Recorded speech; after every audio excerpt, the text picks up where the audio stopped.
It comes from time to time. The coverage on Gibraltar goes through that roller coaster, those peaks and troughs that we've seen over the years. The last time we received so much attention was circa 2012, 2013, when the PP government had just come in, and those very extensive border queues. The people of Gibraltar are grateful for all of this support.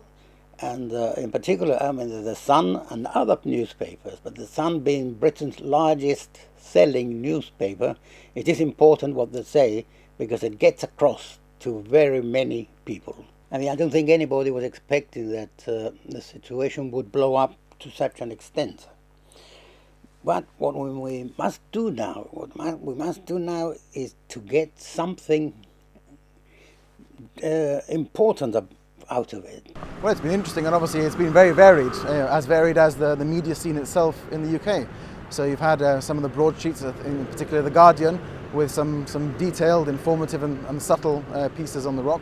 And then you've had the tabloids, so The Sun and the Daily Mail in particular, have presented, I think, a very distorted view of the rock and the sort of people we are. I mean, we're not some sleepy seaside town scooped off the edge of the UK coast and transported 1,000 miles south into much warmer weather with cheaper beer. I think we're far more complex than that as a people. But that is, of course, how tabloids work. You know, they present a very neat and satisfying and simple narrative for the world to consume. I think that the issue of Gibraltar will remain strong particularly in the UK and Spanish press over the next few weeks, at least until April the 29th, when we know that negotiations start in earnest after the European Council meets to verify and ratify the